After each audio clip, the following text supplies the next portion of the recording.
So we have a mission statement. Our mission statement is that we amplify conservation impact. And this is, we're very clear about this. We work primarily with people who are already doing great conservation work on the ground, and we try and use our skills and our resources to amplify the impact that they're having. So we're not site specific. We work across the country. We've done some work in Kenya as well, and we essentially find key partners who we think we can work with, who are all who we think can really benefit from our work, and then we just go ahead and figure out what we can do with them best. Right? We're on the internet at techforwildlife.com. We also have a Twitter and Instagram profile, again at techforwildlife. So go find us. There's definitely more about our work online, more than I can talk about in this presentation today. We focus on two areas of conservation technology, basically geospatial data analysis as well as robot operations. I'll explain more about exactly what this means in a bit. We provide research and consulting services, and we execute projects. All right? So those are the activities we conduct under the broad domains of geospatial data analysis and robot operations.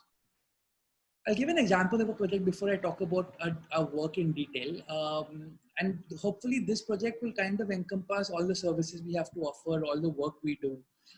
To reiterate, we are again working a lot with clients and partners. What I haven't mentioned before is that we aren't an NGO, we're a company. So we're registered in India as a company. And we actually get paid for the services by clients. Okay, so I talk about a business model as well towards the, like how, after I explain what we do exactly.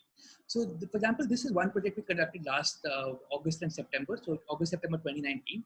This was supported by a grant from the National Geographic Society. And the project was broadly titled Machine Perspectives of Alien Landscapes, right? So this was an expedition to a set of high altitude lakes in Ladakh. The goal was to use aerial and underwater robots to explore the lake ecosystems and look for signs of plastic pollution. The conservation outcomes we wanted from this were about collecting media and data for policy advocacy, for community outreach, and for conservation planning. Our plan was to go back and do some more intensive work this season, August and September. But again, we're towards the middle of September. The pandemic seems to show no signs of being in decline. So any plans for future work have been postponed to next year, if not later. But again, we did some of this work already last year. We already have a lot of information, lots of data, which has already been used for conservation purposes. And I'll walk through what that means exactly. So this is what a high altitude lake in Ladakh looks like. So this is Lake Sokar, which is maybe about 4 or 5 hours south of Leh along the highway. And we went to Sokar, and we went to 8 other lakes in the same area. So they want, I don't know if you can call them similar to Sokar, or geographically they might be similar, but each lake has its own personality and its own very distinct identity. So we started, this is the route the expedition itself took. So we essentially took the train from Delhi to Kalka and then drove along the route marked out all the way through Lahore, Spiti, into Ladakh itself, and then ended the expedition at Leh, from where we returned to Delhi. So the entire expedition took us about 3 weeks. So we had a lot of equipment with us, and we were lucky that we got electricity was functional at almost every single night halt, so charging all the equipment wasn't a problem. But we had spare batteries just in case we turned out to end up in an area without any power at all. So the lakes you can see again, which are distinctly visible on this map. Again, I'm not sure what size of screens you're looking at. This is but the big blue patch is So Moreri. And then the smaller ones, which have the names marked, are like Sokar, Kyagar, So, and a few others as well.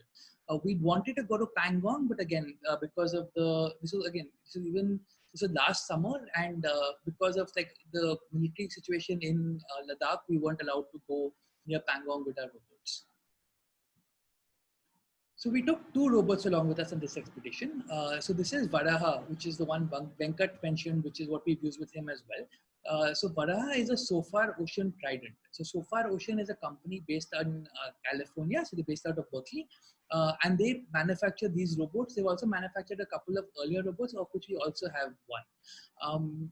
Now, Sofar is an interesting company because they started off as a very small company building open source hardware devices, and now they've gone into a closed model, right? So the one which I'm on the screen currently, which is the Trident, is a very easily usable model. It's expensive. They don't make them in India. You have to import them. So there's all kinds of, you have to really work with customs to get them into the country. But once it's in, again, we had a lot of fun working with it. Done lots of interesting projects in Ladakh, in Goa, in Odisha as well, with this particular device, and we have more planned for the future. Just a brief mention about customs.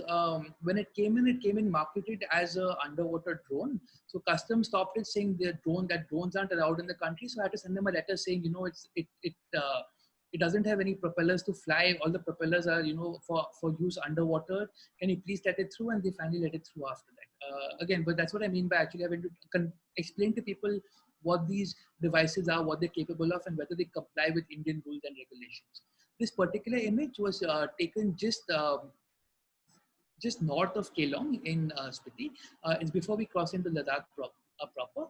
And again, we had daylight all the way through. And it was a beautiful expedition. And what was lovely about having an underwater robot is what we got perspectives which would not have been possible without them. These lakes are at high altitude. Diving in them is difficult. I'm sure Venkat knows a lot about this, but high diving is risky. There's all kinds of pressure differentials to account for, and when you come up to the surface after diving at depth, like the pressure differential can give you high altitude sickness.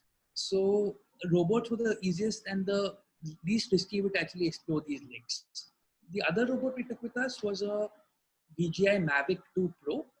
So it's a small quadcopter which is capable of flying up to 7 or 8 kilometers away from the operator and collecting imagery, collecting video, and then bringing it all back, or even transmitting it live back to a controller. We don't fly this device out of our line of sight. That's as per Indian regulations as well as for safety's sake. But for the work we had, this was more than sufficient. We use it to collect video, to collect photographs, and to also collect data which could be used to actually generate large-scale maps. Again, very nifty device. We've had it for over a year and a half now. Have used it all over the country, and it's very portable. So if you can see these photographs of me, there's a small bag on my back. The entire drone folds up and fits inside that bag, right? Again, easily available in India, not very cheap, but highly functional, especially if you have a specific task you want to use it for. These are the kind of photographs the aerial drone took. We had very clear conservation outcomes planned, and we achieved what we set out to do. So for example, images like this, we had a few hundred GB of images and media at the end of the expedition. But we had lots of images which could be used for advocacy, research, and outreach purposes. All right. So for example, photographs like this can be used to estimate how much contamination is in the lake, how eutrophied it is, how much algal growth is occurring, how much sunlight does the bottom see. We can do all kinds of assessments based on these images. And then images like this can be used directly for targeted advocacy, getting companies to clear up the plastic litter, the plastic waste they're responsible for. For example, this one is very clear which company this comes from. We have other imagery of chips packets. Again, and we've done a full assessment of each piece of litter and tracking back to which manufacturer it came from, right? So this is again part of work. We didn't need robots for this component, but we did do a couple of tests to see whether people working on the ground were better at identifying litter than drones. And our assessment at this point of time is that you're more likely to get a higher collection rate or a higher identification rate using people, but when you use a drone, it can cover a larger area much faster. These are the kinds of maps we could generate. So these are all segments of the shores of the various lakes. So the one on the left is Sokar, and the one on the right is from a lake called Yayeso. And these are both generated from multiple drone images, all right? So essentially for both these images, I would have flown this drone, or even one of my team members would have operated the drone itself, and we'd have flown it back and forth along the lake shores, collecting multiple images of the lakes, which once we're back at a computer with a good net connection, we can process them using our photogrammetric software and actually make them into large maps. So this entire process, again, for using photographs to make maps is known as photogrammetry, and something which drones specifically, aerial drones specifically, are extremely useful for. And it's a large part of what the drone industry consists of, people mapping out areas with drones, right? And that's a really useful function. It's our primary use for using drones for getting into actually operating drones is because of their photogrammetric capabilities. And again, now we have drones and we have experience with them. We're doing a lot more work around media, video, imagery, what you can see on Discovery, on Nat Geo. We're doing a little more of that work now, but our heart and our scientific reason for using drones are always going to be about this mapping capability. We used Varaha, the underwater drone, to actually look for plastic underwater as well, as that is one of our goals. And this is the plastic bag underwater. As you can see, like it's not very deep. On the top right, it says 0.2 meters. So the again, this particular lake bed at this point was very shallow, but we found plastic as deep as 4.5 meters as well. And the idea is that we want to go back and do more rigorous testing, more rigorous surveys whenever we return. But it is sufficient for us to prove that there is plastic going into these lakes itself. And this is again only possible because we used an underwater drone to do this. We also found plastic in other areas, other lakes from above. So we, as part of our mapping, as I mentioned, the drone flew along the lake shores, and this is one of the many photographs we took includes this. So very clearly there's plastic visible on the right. There's also blue plastic bag visible towards the center of the image, which I haven't marked out. But there are multiple images like this. So we can actually use this to quantify plastic. And again, while people walking along the lake can find plastic on the shore, finding plastic inside the lake or even on the surface when it's into the body of the lake itself is much harder. These lakes are cold. Even August, September, the lake water can be maybe like 8 or 9 degrees centigrade, which is not something you really want to go down swimming in. And again, in winter, these lakes freeze over completely, right? So the idea is that we can use drones to actually collect data on areas where people can't access those areas easily. And this is again something which is only possible with like aerial drones. So again, between the aerial and the underwater drone, we collected data which would not have been possible without them. We also collected some really interesting video footage of these small crustaceans which inhabit the lakes itself. So again, these are known to exist. It's not like we discovered them, and there have been people who sampled them as well, but no one's actually ever gotten video footage of them moving around or them living underwater. So some of this footage is up on our Instagram account. I'd suggest you can go look at it over there. But again, a really valuable use of actually being able to have a functional device which can go into water bodies which you would not want people to go into. We've got lots of photographs of wildlife of the lakes itself. So again, I can mention a few hundred GB of footage. But all in all, a great expedition. To backtrack, we got the grant itself because we proposed that we use robots to actually go in and do this work. And as a side effect, we got to see some interesting wildlife, right? So all in all, the robots really worked out for us, both in terms of data collection as well as in terms of getting support to actually go and do something like this. So what did we learn from this expedition? Well, we learned that robots can make conservation more effective and efficient.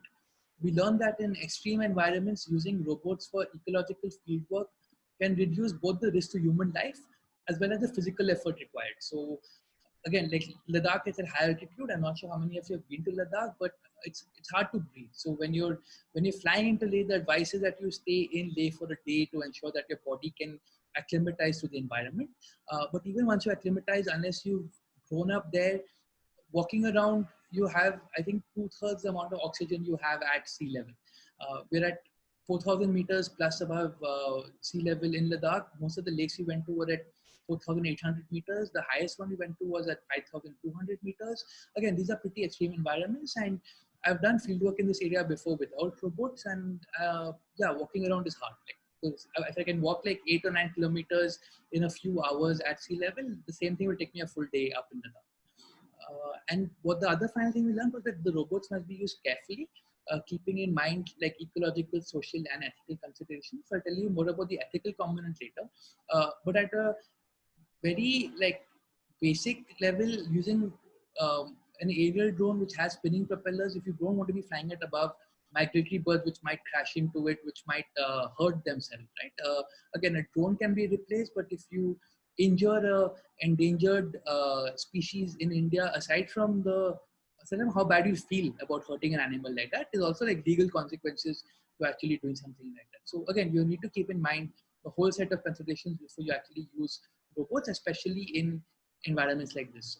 Even in terms of regulations, it took us almost 2.5 months to actually get the permits we needed to operate these devices in Ladakh. We had to speak to the army, the administration, the DGCA in Delhi, the Ladakh state government. So again, there are lots of people to actually talk to convince that this was a worthwhile project that will be valuable outcomes from it before we got the go ahead. And that's going to be the case even in areas where you don't need permits or official permits. You still need to get consent from whoever's land you're operating on, whoever controls the land you're going to be on. So again, all things we've learned from this expedition and from our work in general as well.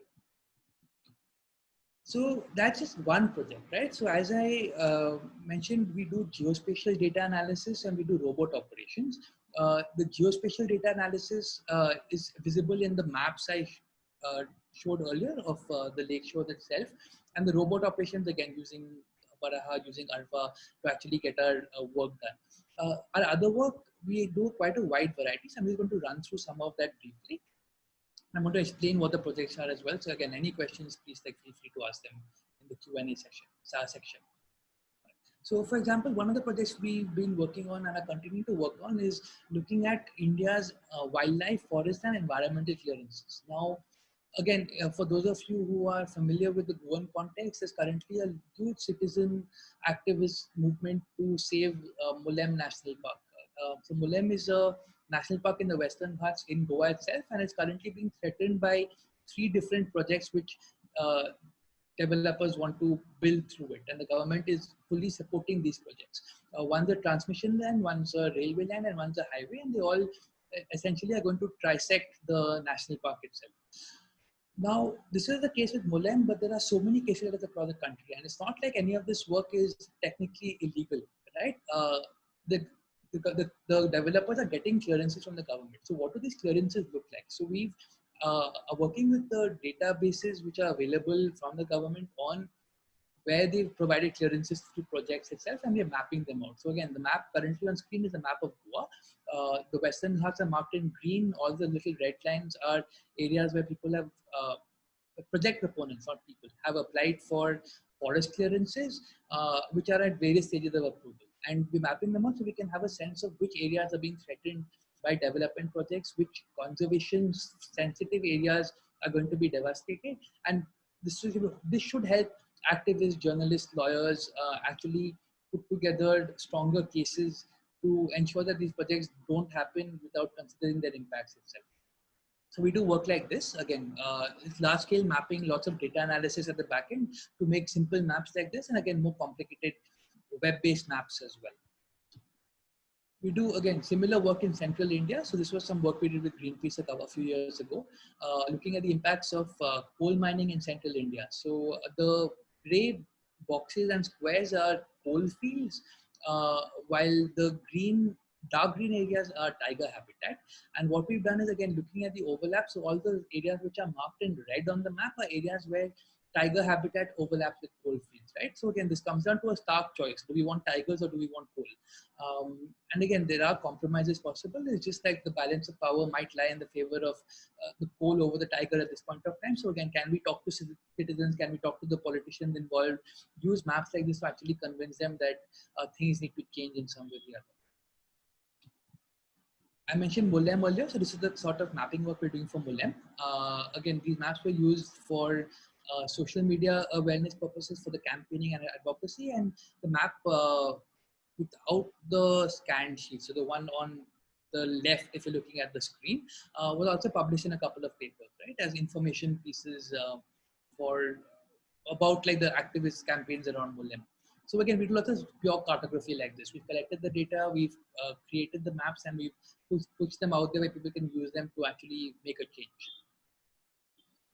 Similarly, Venkat mentioned Pooja from Terra Conscious is going to be speaking on the 24th of October. So we've been working with our friend at Terra Conscious for a few years now. And for the past 3 years, we've been mapping out the data they've been collecting from the standing networks.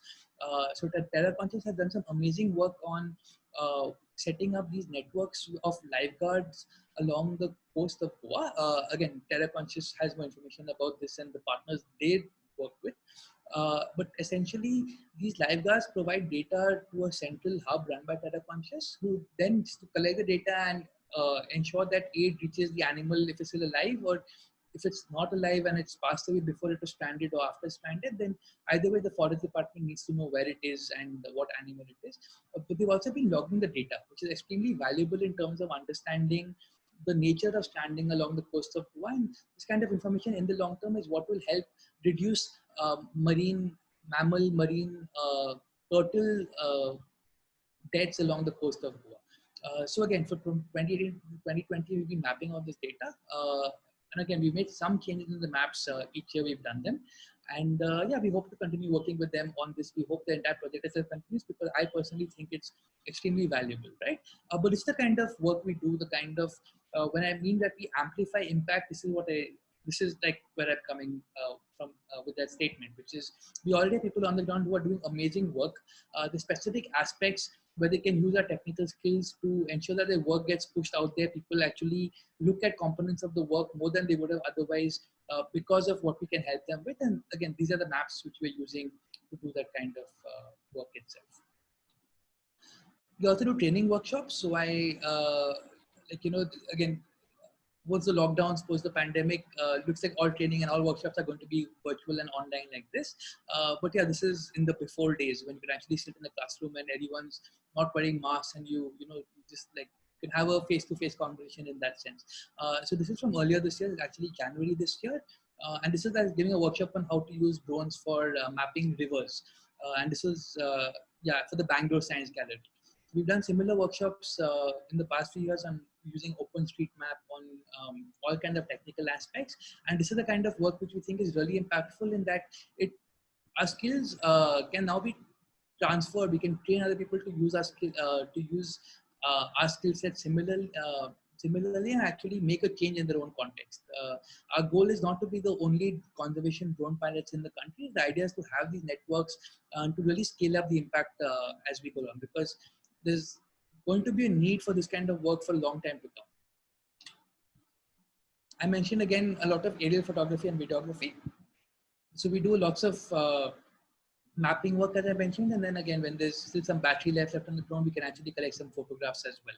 And all three images on the screen currently are different sections of the Goan coastline. And yeah, again, it can be useful. It might just be really attractive, but we're collecting the data and the media anyway, and there is always a use for it at some point in the future. We do lots of work with community awareness and engagement as well. This is always linked to our projects. We ensure that the people who are watching the drone flying over their homes actually get an understanding of what the device is and why we're operating the device itself. So again, on the right image, the image on the right over there is my colleague Nandini. So she's showing a group of Ladakhi nomads the aerial view above their land, and we flew the drone around over there. They wanted to see a couple of houses. So showed them all the tents to collect from above as well, scared a whole flock of sheep into running. So all in all, like a really fun afternoon out in the field. And yeah, we hope that we left with the people we spoke to with the understanding of the fact that the data we're collecting wasn't going to be used to harm them in any way, and to give them an interesting insight into what their village looks like from above.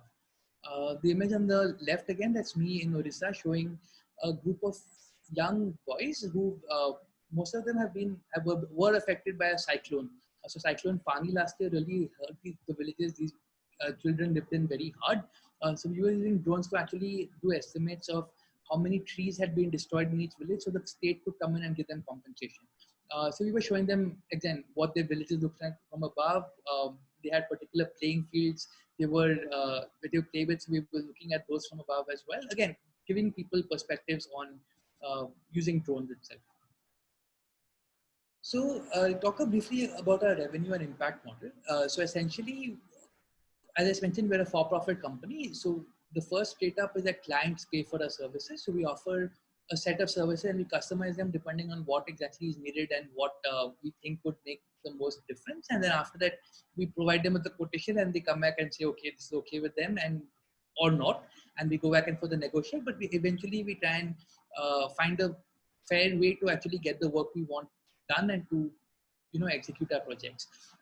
In cases where we have partners who might not have the liquid funds at hand to actually pay for services, we apply for collaborative grants, we build up projects together and we execute them together. And finally, we conduct independent projects as well, for which we apply for grants independently. So, for example, the National Geographic project I mentioned earlier was one such project, where we actually apply, design a project, pitch it to a grantor, apply, get the funds, and then after that execute the project. Right? So that's our revenue model itself. Our impact model is very clear. We only work on projects which we think will have a positive conservation impact. So we've said no to projects which again might have very interesting components of aerial photography and videography, but we can't see any conservation impact, right? Like if there is, for example, a purely a project to just collect stock footage, which may or may not be used for a documentary later, we'll probably say no to it.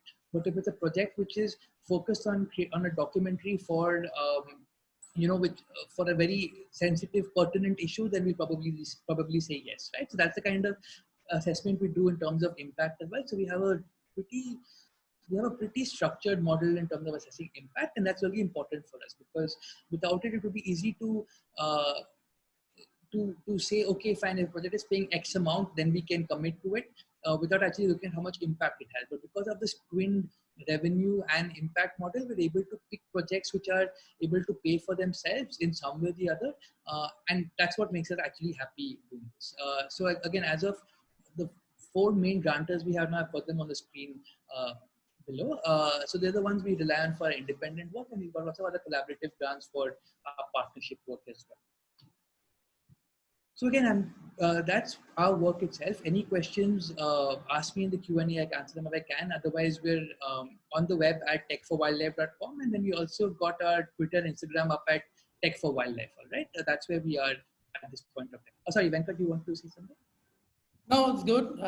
For the good presentation. Thank you so much. Yeah. I'll just go to my second section now. So I'll just talk briefly about conservation technology globally, and we can, I think that's sure. about 10 minutes, yeah? Go for it. Go for it. Yeah, plenty of time. So again, like I mentioned at the beginning, we've spoken about our work being geospatial data analysis and robot operations, right? And I'm just going to show you a couple of photographs about this. So essentially, this is modern technology. So this is a photograph, again, I showed this to you earlier in this presentation. It's a photograph of me with our Mavic 2 Pro named Arva, and this is in Ladakh near the Lake Sukar. And again, as of 2020, this is pretty cutting edge technology, right? The Mavic 2 Pro, the one in that image, only came out onto the market in late 2018. So it's about a year and a half ago that the device came out. We picked it up a couple of months after the release on the market. This particular device, very briefly, has, aside from the main camera which collects 4K footage of various kinds, it's got 10 other cameras on board. Okay, almost like a spider, but it's got eyes in all directions. So all six, so the front, back, left, right, up, top, and bottom, it's got cameras on all sides. And what it does with these cameras, with these infrared sensors, is essentially detect objects which are close to it. So you can do obstacle avoidance. Okay, it's a very, very smart device. It uses some very high-end computing power to actually be able to fly pretty much autonomously. It's a very hard device to crash.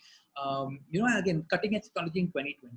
However, I've been working in these lakes for a while now. So in 2008, that's me again at these lakes 12 years ago, and I'm holding in my hand a GPS device, which back then was cutting edge technology, all right? And again, I was in one of the mountains above Sokar trying to figure out how high the mountains were using GPS devices.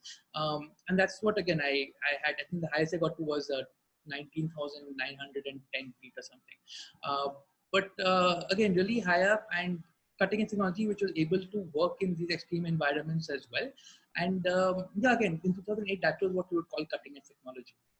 However, you go back 200 years and this is what technology was like, right? In terms of, again, figuring out where you were in terms of navigation at the dawn of the 19th century. So just from the term perspective of conservation geography, of geography in general, we've gone from drones. Like today, we can go back in time to GPS devices 10, 15 years ago, go back another 200 years, and we come to this, which is the theodolite. Okay, so it's this particular one is something called the Zenith vector, and it was used by the British Trigonometric Survey when they were actually mapping out India. So one of the many devices like this which they actually used for it. And again, someone from the early 19th century would call this cutting edge, right? So the pace of technology is really accelerated. Today with conservation technology, we've got a whole range of options. And again, conservation technology is very much about doing conservation with modern technology, right? So the idea is you take modern technology, what's possible because of the miniaturization of phones, because of the advent of drones, of the use of the electromagnetic spectrum, and actually figure out how you can do good conservation using these modern tools. So again, the conservation technology domains that we at Tech for Wildlife specialize in are geographical information systems, which is essentially the manipulation and handling of spatial data. We do lots of work on remote sensing, which is about getting data from satellites or from drones and mapping it out. And we do lots of work with robot operations. So there's an overlap then that we use our robots to collect remote sensing data, right? However, the other domains which I'm going to show you very quickly, which I'm aware of, I'm sure there are many, many more which I have never heard of, are these, right? So there's artificial intelligence, there's augmented and virtual reality, there's Internet of Things, acoustic monitoring, and again, many, many more. So what I'm going to do briefly as part of this presentation, as since my brief is 21st century technology for wildlife, is I'm going to talk very quickly about 5 of these items, all right? And I would say if anyone who's interested, who wants more information, the best resource I know out there right now is wildlabs.net, the link at the bottom of the page. Essentially, it's a community of wildlife technologists, people who are learning, people who are at various stages of academia, who are working in conservation, who need people to talk to get advice about conservation technology. So again, I'll talk very briefly about the 5 items I mentioned in red, but I would say go to wildlabs.net for any further information about any of these aspects. So first, wildlife tracking. Again, the one resource I'm going to mention, suggest you go look at is animove.org for this particular topic. And the map visible is, all the pink on the western coast of the of Southern America is essentially lots of data of whales moving around, right? So people who put tags on animals and after collect data from them, they can use this information to actually do lots of advocacy work on, for example, where someone should set up a marine protected area. What's the best way to study a particular species? Again, Venkat, Devanshi, other people who are familiar with this, know a lot about this kind of work, works with both terrestrial and marine mammals, a lot of work done on bird movement as well. So again, interesting topic. Animove.org is your go-to resource for this particular one. Acoustic monitoring is essentially when you use sound to study wildlife in an area. What I suggest you go look at is something called AudioMoth. Where when I say keyword, I mean just Google that keyword and you'll be able to find what I've spoken about. AudioMoth is open source hardware which is used to collect acoustic data. Lots of examples of how it's used, where it should be deployed, what kind of data you can collect with it. For example, the image I've got on is actually a video. So if you Google soundscape from a protected area, you'll find a article on the web which actually you can play this video and you can hear the sound of this particular forest. So the image in black and pink on the screen right now is actually the waveform of what it sounds like. Artificial intelligence, so machine learning, computer vision, many different uses for it. We've used a bit of it for mapping purposes to actually identify objects automatically on a drone image or a satellite image. What I've shown you on the screen right now is essentially a way for AI software to identify an individual from camera trap footage, right? So again, photographs captured of a cheetah at different locations, and they're actually using AI to figure out whether the same cheetah or different cheetah based on the spot pattern. It's something a trained scientist can do. It's something an AI can do less accurately, but much faster for many more images, right? And talking about what would take a scientist 6 months to work through will take a decent computer running on a PS4 maybe like 5 to 10 minutes. All right. So there's again massive scaling possibilities with like AI. If you look at Microsoft AI for Earth, so this is a grant program they have about giving people who, across the world working on AI for conservation money and Azure credits, which is Microsoft platform, to actually do interesting work. Actually, Google this because there are lots of examples of how AI is being used for good, right? So it's a great like starting point of understanding how people are using AI for conservation purposes. Internet of Things or sensors and camera traps, like I mentioned earlier, essentially the idea of making these devices smarter. It's something I am quite wary about. Like I've encountered interesting projects which have been like, okay, let's put a tag on every elephant and then we'll be able to like track them all in real time, which is asking for trouble in terms of like hacking and poaching. Again, lots of safeguards possible, but it's something I would be very careful about even like getting into. But again, like just wildlife IoT are the keywords for that. Lots of information out there about how people are looking at connecting, for example, the image I've put over here of connecting the different components of a national park or a reserve. So the gate and like camera traps inside to look at human movement or animal movement, looking at people going in and out of the park using smart cameras and facial recognition, and tying it all together in, using something cross-platform like an AI system to actually direct like armed responses, as have been mentioned over there. Again, all things I'm very iffy about, very wary about, but it is possible, is being done, whether for good or for bad.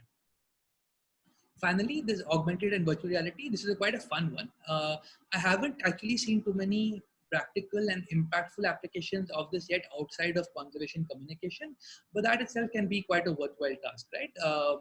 So I would say Google Internet of Elephants because they have more information on this. And I definitely say, like I mentioned at the bottom, to try the Safari Central Wildlife AR game. So the screenshot I've got on that, the child on the left is real, the bear is not.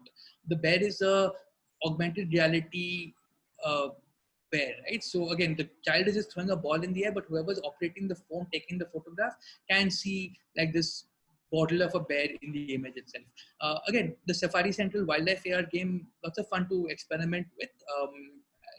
Very cool to get an introduction of what augmented reality is like in the wildlife space. So that's what I say to go check out over there.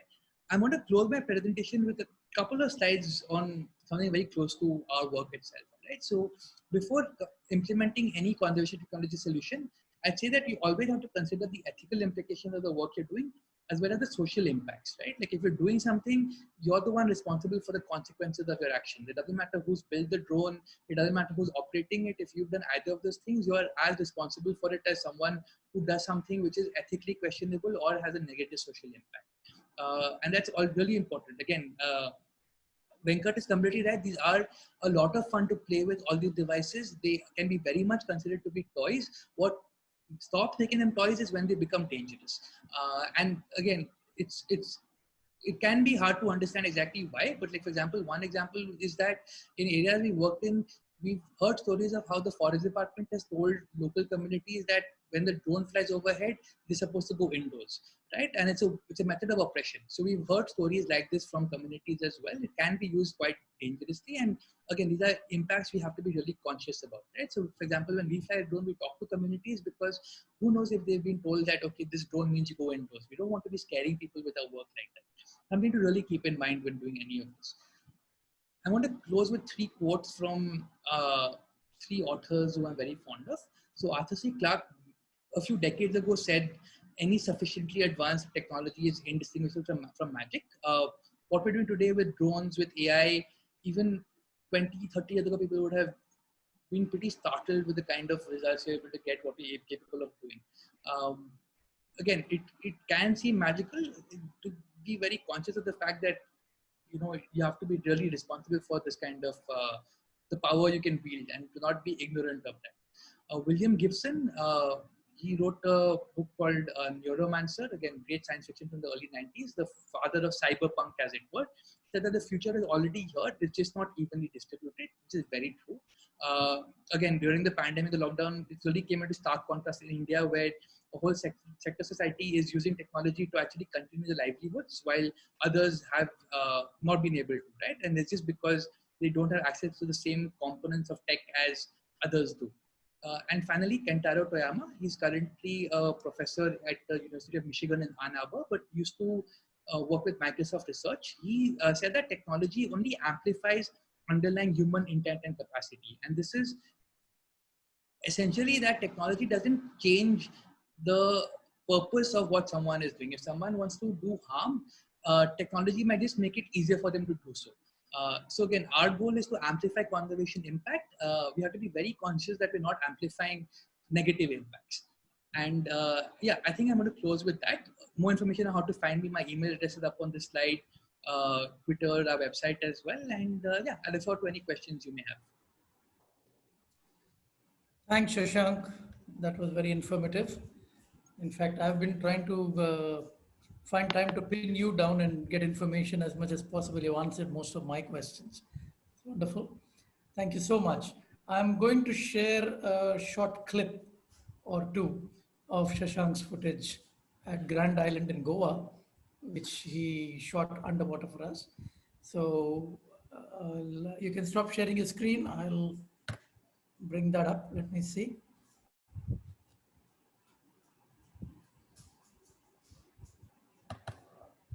But if you're sharing a video, please click that button for audio. There's no audio, don't worry. So this is the stingray, as you can see. 1 minute, sorry, are you guys able to see it?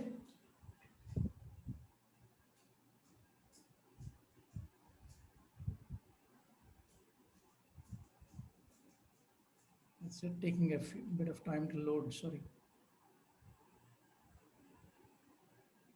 Mine is outdated technology, Shashank. My computer is ancient. You mean you are? Me too. That goes without saying. Somehow I know I'm going to pay for this at some point of time. Oh, yeah. Right, it's taking long. You should just press the play button. It will carry on buffering then.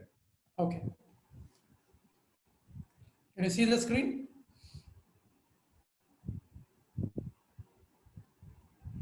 Yes, we can. Yeah, you can. Okay. They didn't like me after that. He took off. So you can see also the coral. You know, it's a short clip. But yeah, I just thought I'll play that for you because I think it brings home the fact that there is so much that you can do underwater, even not to mention, of course, on land. 1 minute, let me stop sharing. Yeah. Right. So that was, I think, a very informative session, and I'm sure we're all looking forward to what it holds in the future. But let's go on to the Q&As. Shashank, do you want to read it or should I read it for you? It's up to you. Okay, so it says the first question is by Amit Lal. Were the plastic samples checked for how biodegradable they were? I believe he's talking about the north where you did the underwater. Right.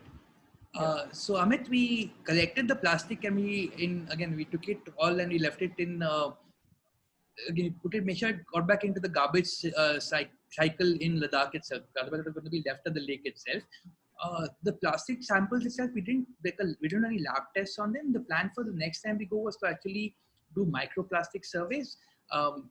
But in this case, the plastic, what we found were lots of fragments. So because of the UV at the higher altitudes, the plastic is disintegrating much faster than it would at sea level or under, again, the UV does decompose polythene much faster at higher altitudes.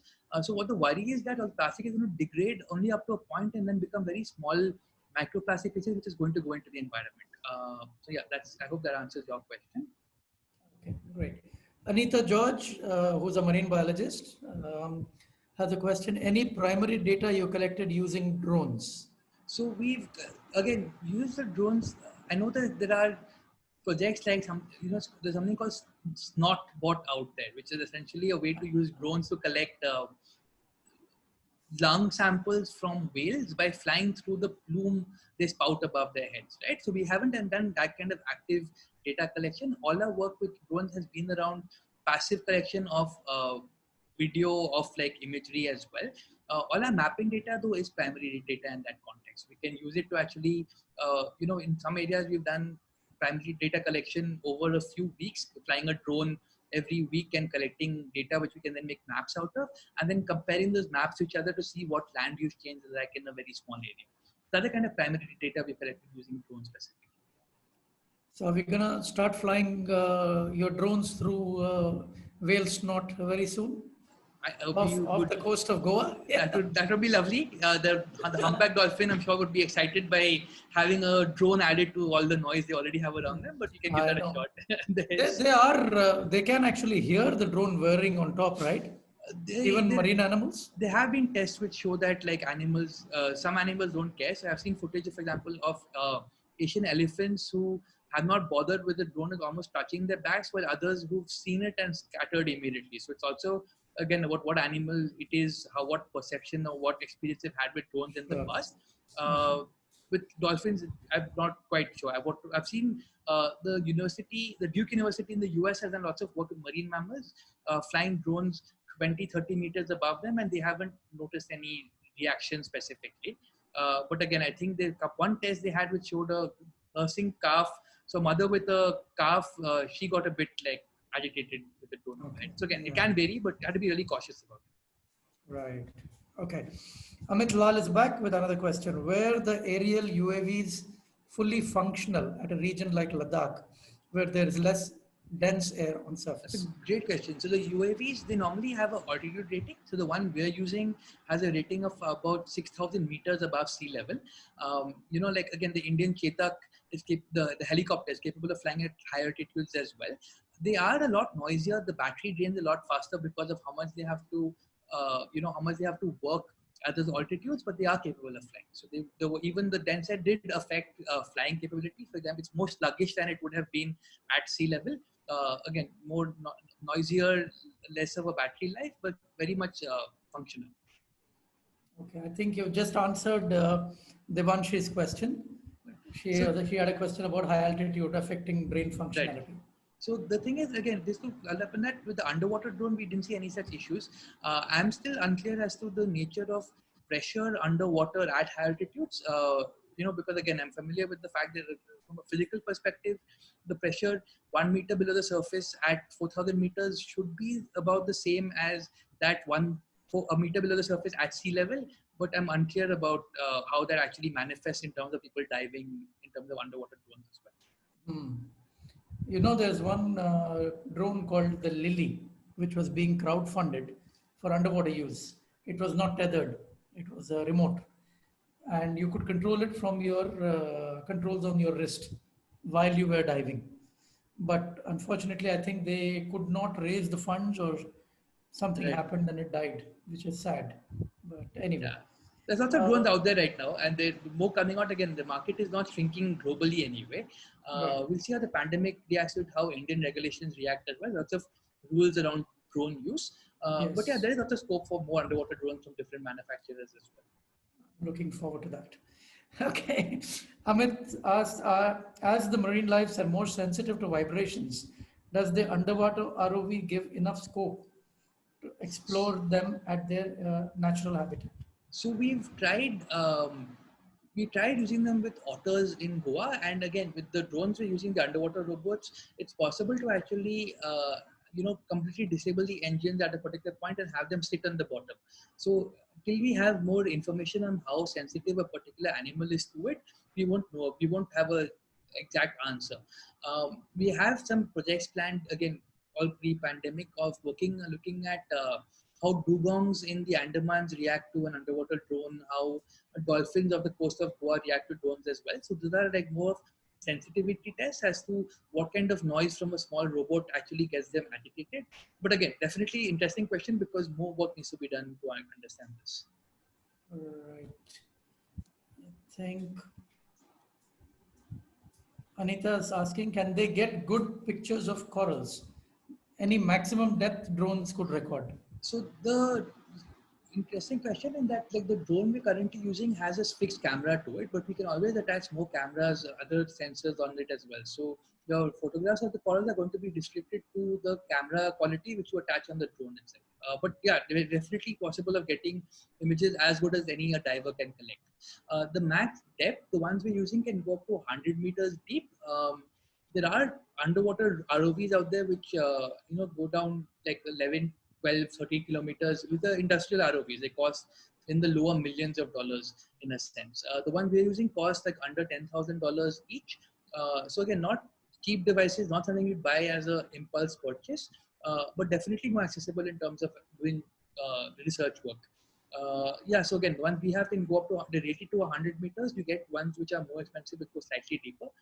It really depends on what purpose you want to use them for. I guess the work defines the equipment that you're going to get. There's no end to it. Siddharth's got a question. How important is it to know coding and to be able to use various GIS softwares if you are in the field of conservation? Just trying to imagine Venkat using. What? So thanks for the question.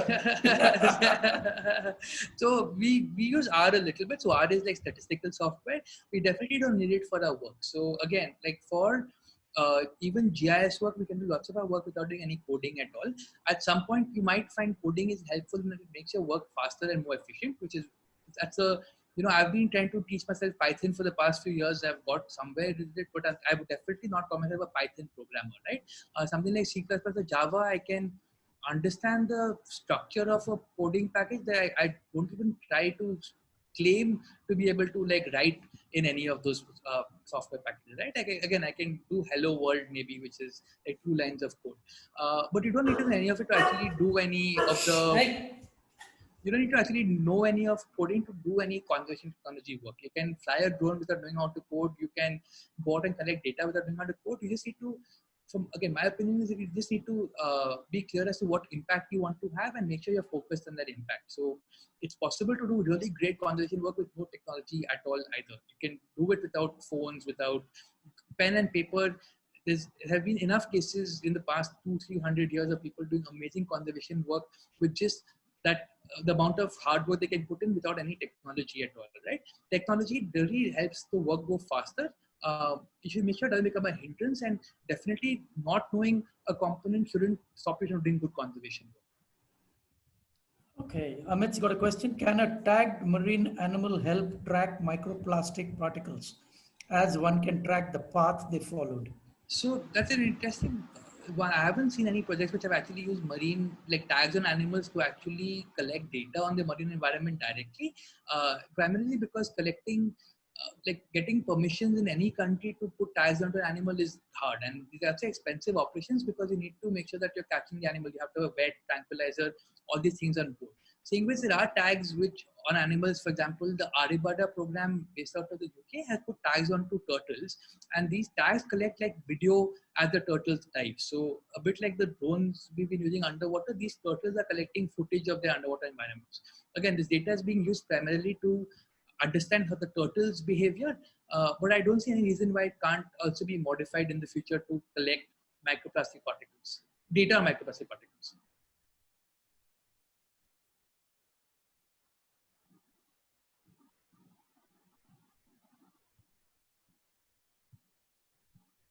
Sorry, I was on mute. I think we are done with all the questions. What I will do is to round off the session, play another small clip of Varaha underwater in Goa. So just hang on 1 second.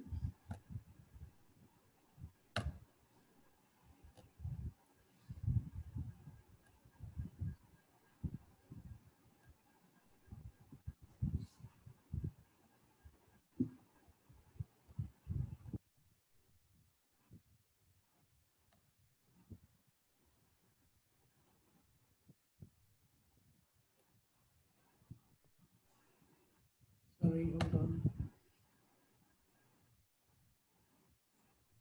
You see my screen?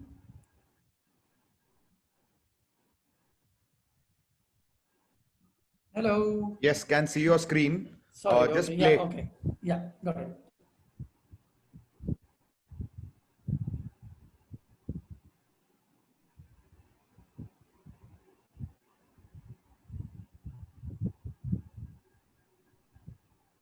So you can see a whole bunch of sea whips, and there's quite a bit of coral around.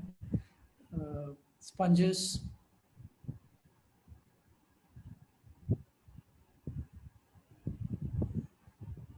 I mean, I'm sorry guys, but this is not edited footage. So I'm just playing you what was filmed raw. Obviously, at some point in time, we need to get down and make one shot video of the edited version. And collect more footage as well. Of course, yes. There you can see some fish live. That's the red-toothed triggerfish.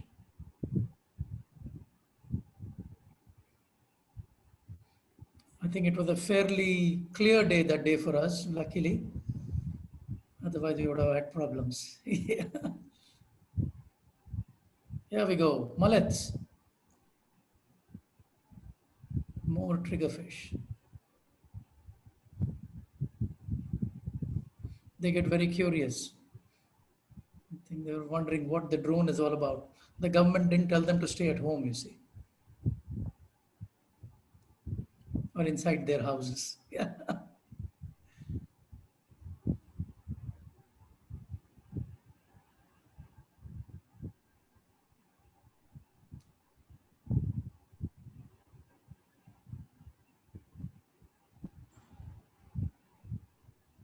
Surgeonfish as well.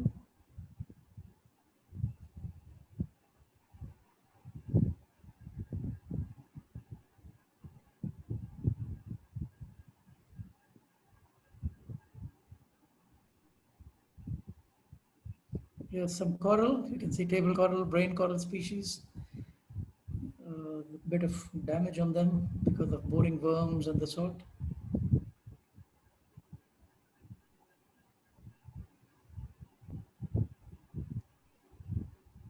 You need to change your temperature settings to metric, Shashank.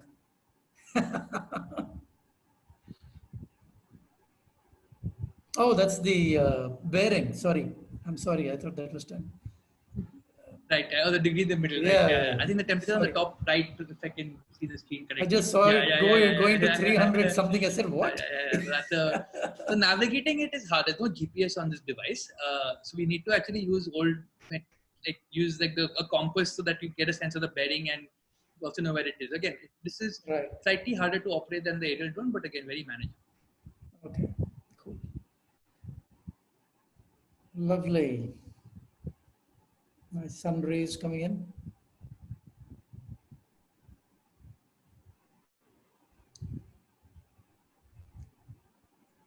Excellent. So that was informative and interesting. Thank you so much. Okay, thank you so much for having me. It was really a great Not talking at to all all. of you. I know you're still really busy during the COVID time, so it's really nice of you to make the time to make the presentation and then come and do that here. Thank you so much. Really, my pleasure. Venkat, one more question has come in. Yes, okay. I'll Very insightful talk. However, if possible to accommodate one question, yes, of course. Has it been any difficulty for you to explain to clients about using new technology in conservation research projects? Since in some cases, it is possible that one may not get results in defined time. Are there any such experiences? Yeah, okay, great question. Really interesting. And it's a great way to end this as well. So lots of our work is about explaining to clients what the technology available is that they can use, right? Again, like I've said, our core area is geospatial data and robot operations. So we try and restrict any work we do to those areas, because in those areas we're comfortable saying, okay, it's a project, we know what technology is available out there and how fast we can get to results, right? So in those areas, we can assure results in a defined time. So for example, there's some drone work I've had planned in Goa for a couple of weeks now, and the client is very clear it needs to be done, and I've been very clear that we can only be done once the monsoon ends, because we don't fly drones during the rain, it's too windy, right? So there's no, again, we know the project needs to be done, but everyone is clear that it has to be the right environment to actually get the job done. And it's not like a photographer on the ground. You can get a case for your camera. You can go, and even if it's raining, you can try and get some photographs. This is very weather dependent with the equipment we have, right? So that's an example of the kind of conversations we might have to have with clients. For other areas, again, when we're doing very experimental work, which is usually part of collaborative grants, or we're trying to see what we get and trying to learn more as we do the experience, the project itself. It's possible we won't get results in a defined time, but we're clear about that. We're like, okay, results may or may not turn up the way you want. It might not turn up on your schedule as well. And if you're trying new technology, you're really pushing the boundaries of conservation, and you need to be comfortable with that. So yeah, in cases which are mission critical, we say use tried and tested methods. When there's a space to experiment, you should be experimenting. We have projects coming up next year which involve using drones to replicate other ecological techniques, right? So we're going to be using the traditional methods as well as using modern methods using drones, and comparing them to see which one is better, which one is more reliable.